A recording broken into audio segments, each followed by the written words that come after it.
Because when you think about it, guys, you have to realize if you're talking about school shooters and who that person is, most of the time there's some mental health issues involved in that. There's a special education component to that. And if you stay on one lane, just safety security, just discipline, just grades, or just the principal, you'll forget that the special education person may have all the information you need. So what should you do? You need to incorporate all of those people in or on your threat assessment teams.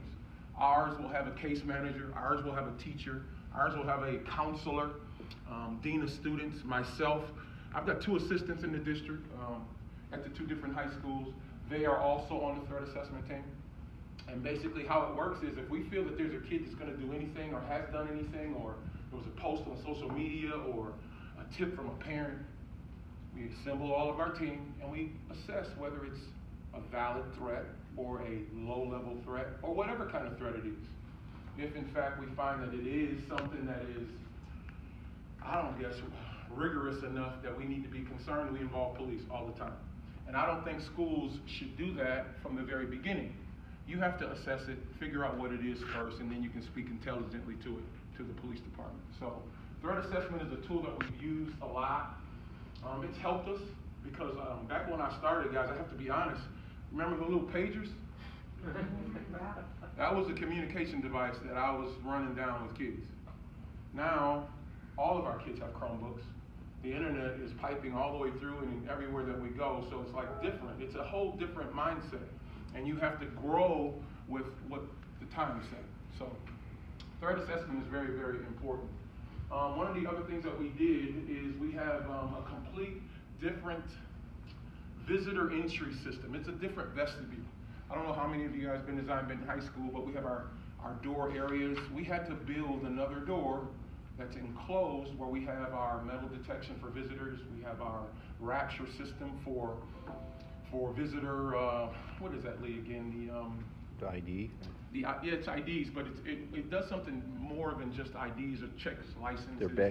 It does a background check to see if there's a sex offender registry and all of that. The one thing that we forgot to do was we forgot to let our teachers know what it checks. Not because anybody had an issue, but they think automatically if you had a warrant, right, you can't come to the high school. Oh my God. It doesn't check anything like that. It just checks whether you can be around kids or not. And that whole communication piece helps people that work in the building, it helps the community that comes to the building, and it helps the kids, obviously, to keep them safe.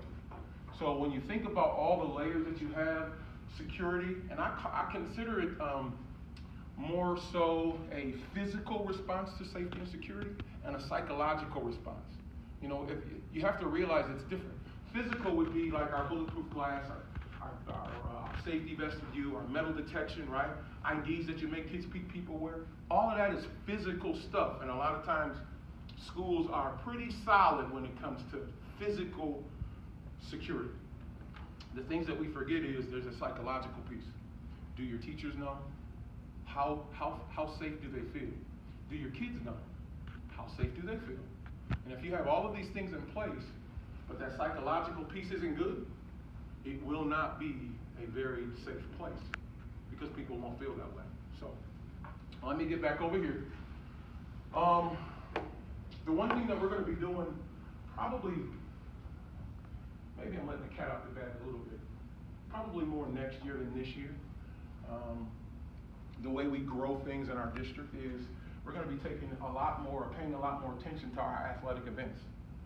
Tell me the last time you were able to go to a football game, basketball game, professional level, college level, and carry a backpack in the game.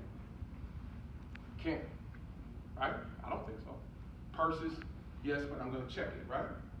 But then you go to the normal high school basketball game, and you see how many kids have backpacks, how many adults have bags, no metal detection, no anything. It's alarming to us in our district, not because of where we work, because of the times in which we work in, which makes a big difference. So what we're going to be doing is purchasing instruments that can help us with that. We won't go as far as x-ray machines, but every entrance will have metal detection. For events, parent-teacher conference, contemplating what's the other big event that we have every year, graduation. And when you think about it, people are going to start thinking like, oh my God, that's a way, way, way too much, right? But if you think where we are now to where we were, you could say that we are way, way, way, way too much, right? So it's probably better to be ahead of the curve instead of crash at the curve. That's kind of like, I'm blessed to have a great superintendent that supports some of the visions and stuff that we have. We spend a lot of time with safety and security. I was like married to Lee Steinsdorfer for, I was the guy. I was married to Lee for about, I don't know, 13 years? And what he did for me that was real special is he helped develop the camera system.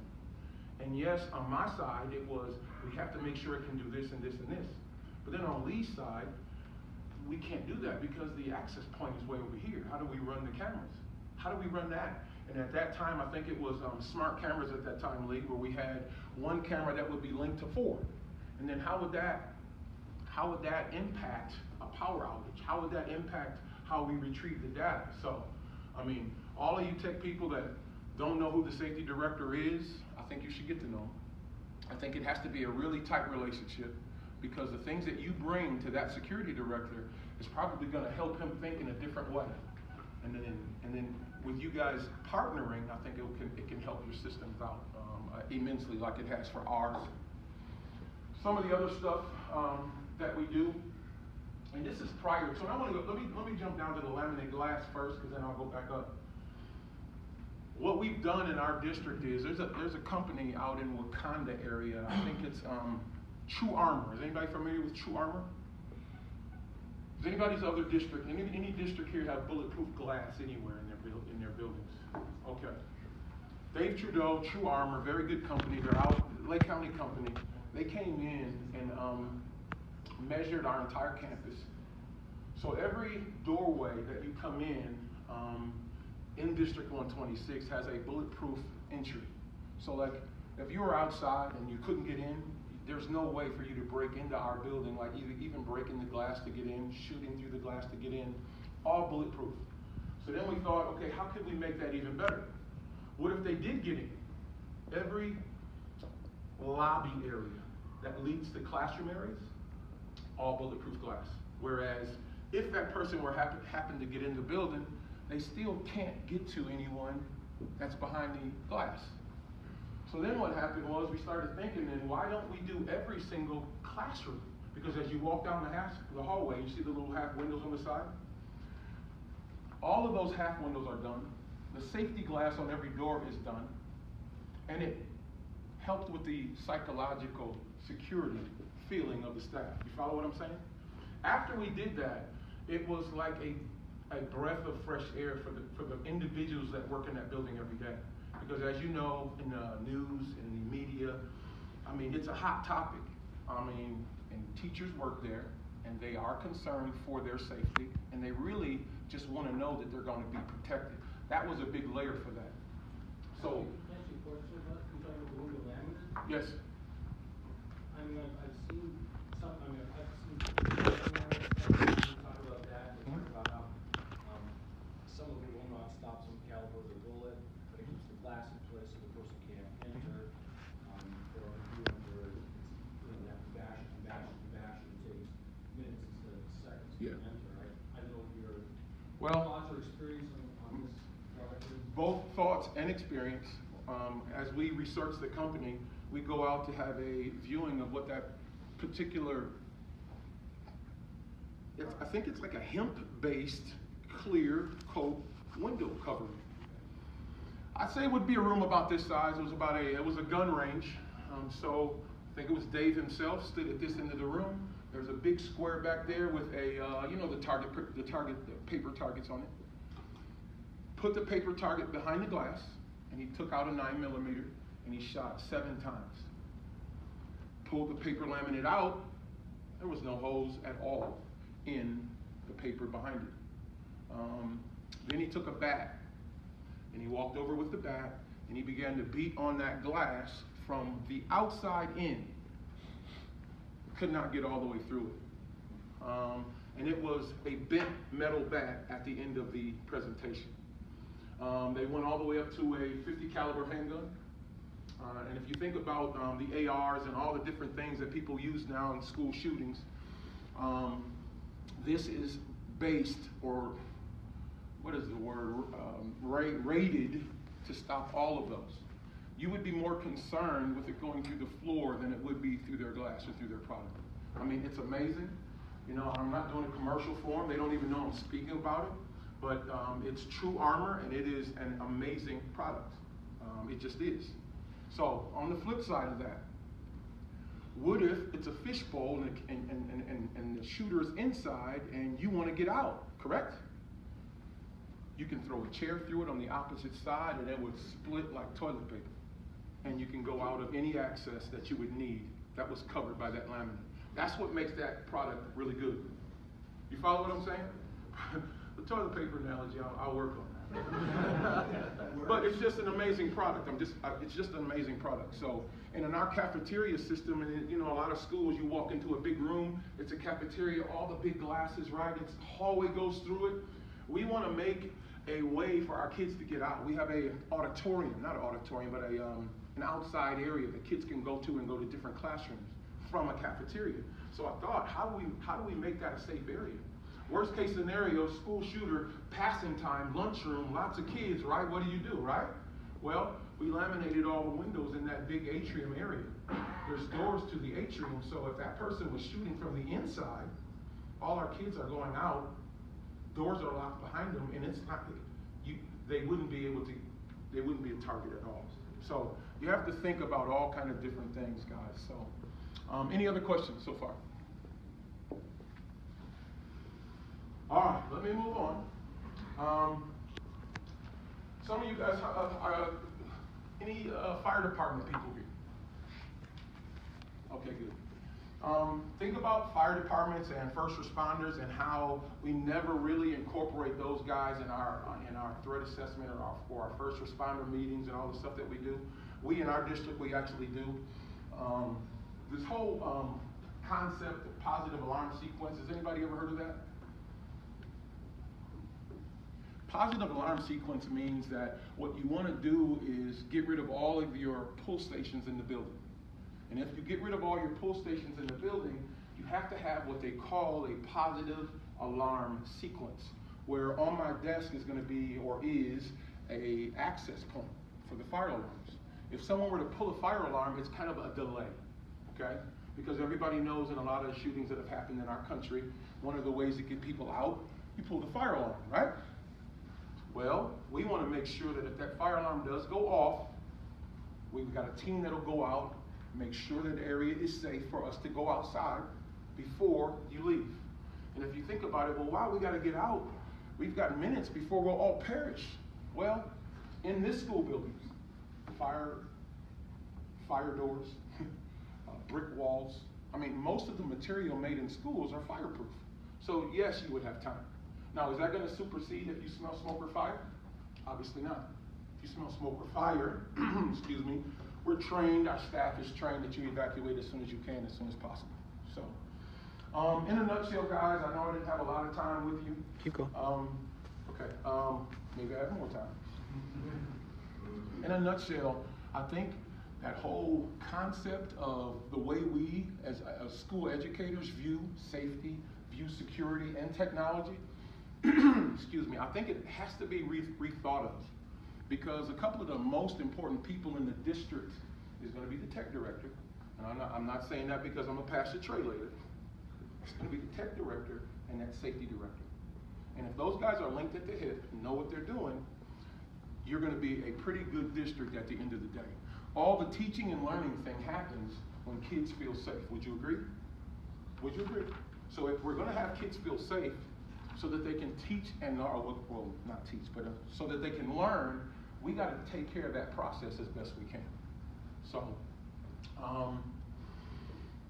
a little bit about Zion-Benton District, and I can say, when you build systems, okay, camera systems, door access point systems, you have to really involve the people that really know it. And I say that because, and no disrespect, our new tech director, and it's our relationship that's growing right now, didn't realize that you can't put so many cameras on one server. You can't do so many things. You can't, there's like nuances to it because the camera system will crash. And then you won't know it until you need it. And now you can't use it. Probably one of the worst moments in the world, to have a tough situation happen as it pertains to students. Know you have a camera in the right area. Know you're going to have the footage that you're going to need to help the student out, and you don't. That's a fail. And that's a fail on a kid that we should never put ourselves in that way.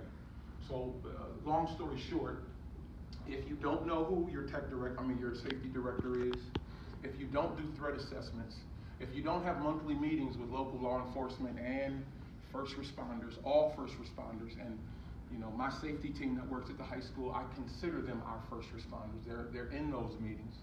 If you don't have all of that and spend the time to get your teachers educated, get your parents educated, get your students educated on what you do,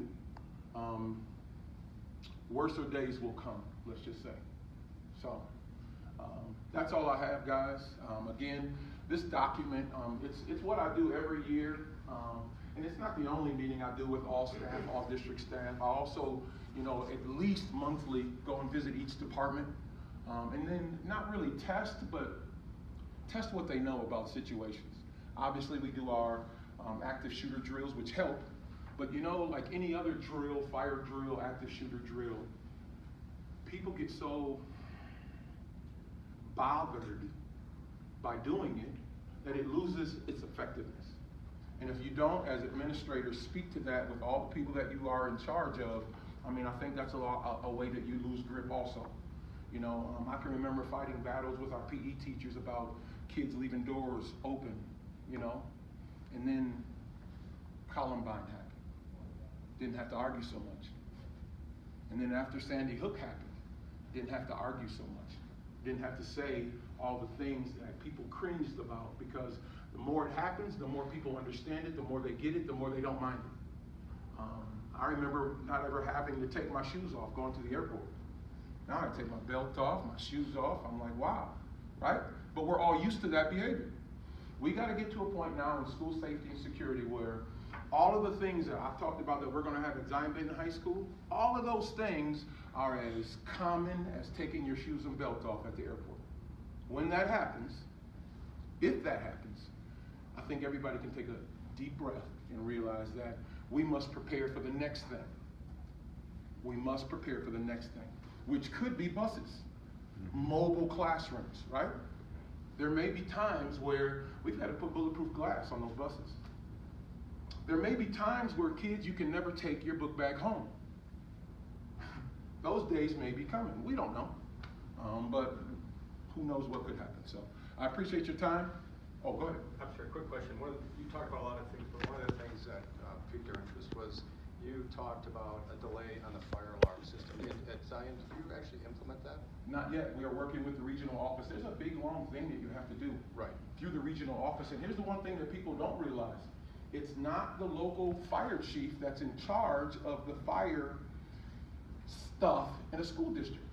Regional office is in charge of that. Everything goes through the regional office, not the fire chief. So, go ahead. And that's why I'm asking, because I thought jurisdictional authority was with the state fire marshal. Now, I would imagine the officer in the room would say, hey, we love the idea. However, the National Fire Protection Code says absolutely not at this point. And how did you get, what I'm trying to figure out is... We are moving towards that positive sequence because there's things that you have to have in place. Obviously, sprinkled buildings, smoke detection, fire prevented doors. There's a list of things that you have to have that would allow you to have a positive alarm sequence, which will allow you to implement what I spoke on. And then you back it up with the technology portion. You have somebody, as soon as that alarm goes off, there's up to a 3-minute delay. Do you have somebody who is already responsible for jumping on the camera system to survey the area? We call it the anchor room. We've got a room in like my office area. I have the cameras. Like whenever there's an alarm to go off, whenever there's something that goes off, we have a person that's at that desk looking at that incident immediately. I talked with our Deputy Chief Henderson, is our Deputy Chief at Zion. our minds think alike. He's a great guy, but what we have to do is give police officers eyes on the inside. We do that through the anchor room. You thought about giving it to, giving camera access to policemen? They got their job tough enough. You know, they don't need to be worrying about camera systems and all of this. They just need to know that when I got a call there, hit this button and I can see and they'll tell me what I need to do. That, I think, is the best way to handle it. So, hope I didn't get off topic. Oh, thank you. All right. It's the easiest way because you cannot turn it every office. Exactly. And then you get one guy, great officer, damn it, I forgot how to, is it the yellow button? And then now there's minutes have passed, and then there's issues that you could have prevented and can't. Yes, sir. Just in our area, village of Northbrook, we took the 27, two people volunteered their time to support the district over. They have organized the entire town, with the police, the fire department, all the school districts, private schools are invited, places of worship are invited, the library. Yeah. Everybody has the same protocols, they have the same kind of building markings. They all have the same layout for the officers, and everybody's involved in one complete thing, the same command structure. And so they've organized the whole thing so everything looks the same in all of those places. So when emergency responders come, it's something they can read quickly and easily know the way around and what to do. Yeah. And think about, I think somebody raised a question about the Knox box. I think over here, way old. And it is, but that's how our minds think, because that's what we're used to. Think about in here. You see that gray thing on the wall there? There's no keyhole for this door. It's a fob, or it's a key, it's an ID. So now what I do is I make sure that the guy patrolling District 3, which is around the high school, he has my extra key. Now, should I do that? Probably shouldn't. But I know if there's ever an emergency, he's not gonna have to knock. We've got the bulletproof glass on the windows, right? He won't be able to shoot his way in. So you almost got to think outside the box as it pertains to stuff like that. And all of the stuff is connected, guys. I mean, it's all connected. So, and the more you know about it and know how to embrace the connectiveness, the better off your institution is going to be. Any other questions? All right. I remember years ago, and I don't know if that's changed, and you'd always remind me that we couldn't have non-functional cameras there. Is there something that's still, like on buses and in the hallways, you always made me take the cameras down if they weren't connected. You know, we are in a litigant society. If my daughter, something happens to her in this room and I know there's a camera there, and then your explanation to that mom is, well, no, that camera's just there for show. I mean, really? So there's been litigation with that. It's not a good look. And why are you going to spend the money to have a dummy put on the wall when you obviously have the resource to put something there that can keep everybody safe if in fact something happens? So all of that's important. All of it's important. And if you're building systems, you know, and in dealing with Lee, I wanted to create a moat around the perimeter. A moat. You know those castles, right? The water thing going around. I wanted to be able to identify someone within 20 feet of my building to the nose hairs. I wanted those cameras to be the very, very best. Because if someone were to get in, and I got okay cameras inside, we got lighting in there, right? We got a lot of stuff that can help cameras on the inside, right? Well, you're not gonna have that on the outside, not all the time. So if you're gonna build a system, make sure your best cameras are the ones to catch people coming in, to catch people coming out. Helps in loss prevention, helps in student pranks, helps in a lot of stuff. Now you always had an approach. We didn't have cameras everywhere, obviously not in classrooms, but you had an approach to where you placed them. You always made sure that no one could get, you always say, well, if they can't get through this building without going by a camera. Eventually they're going to have to go buy a camera so I can track them. Exactly. You know, budgets dictate how many you can have, right? Intelligence dictates what you do with what you have, right? So all you have to do is just make sure your access points are covered. You just make sure, and obviously with Ethernet and electricity, you guys understand how you can only have a certain run with a camera cable, correct? So you have to think about the way that works, and then think about what always most important. Where is everybody gonna go? Where do they have to go? Well, near the exits. So you build it outside of that. And we're lucky enough that I've got a staff of, I don't know, it's almost 30 now. I've got a staff of 32 buildings that wherever we don't have a camera, there's a human being. So for the 300 minutes plus per day, I'm gonna make sure I know exactly what's gonna happen on almost every square foot of 3901 21st Street. It's just the way you have to operate. And again, I'm lucky that I've got a superintendent, I've got a school board, I've got a principal, two principals that embrace what I say. They take it at face value. They research, we talk as a cabinet, and we build what we need to build to keep our kids safe. And I'll end with the way it was when I started. In the dean's office, I can remember gangs, narcotics, drug sales, right? Remember those days? Those days are still here, but now we've got threat assessment, school lockdowns, cyberbullying, child pornography on the cell phones. Check them all they're doing it. Those are so many different categories that you have to know. You have to be an expert in how to get to it, what to do if you find it, who's your liaison officer, does he know what to do, how do we get this to juvenile detention? I mean, there's so many pieces that it's incredible, and you have to walk it to kind of know it. There's not a lot of seminars that you can go to and feel like, oh, all right, I can do it now. You just have to walk it. And then those that have walked it, hopefully can explain it well enough that you can understand where you need to start. So it's changed immensely, but it hasn't, because everything that kids were doing back in the 1900s when I started, they're still doing, but quicker. That's the only difference. It's quicker, internet-based. I've got right now 3 Facebook pages. Obviously, they're not me. I want to know where the parties are. I want to know who's drinking. I want to know who's smoking. I want to know who's selling drugs. I've got 2. What is the other one?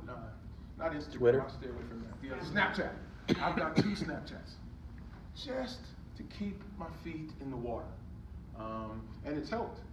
It's helped. And I said I was done, but I got one more thing. When I'm in front of our staff, our teaching staff, right? I used to, when that whole MySpace thing started. Who remembers MySpace? All right.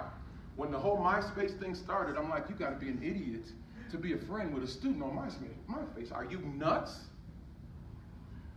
That's probably the best thing you can do. Kids act differently when adults have access to their social media. They act differently. Most kids have more than one social media account.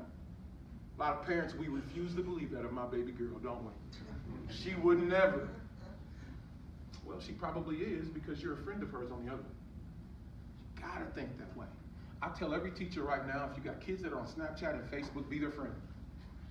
And then let me know what's happening. I just do. So it's not sneaky, it's called being a parent. That's all. So I appreciate you guys' time. Lee, I appreciate you for inviting me. Again, that document, guys, is gonna be on there. In that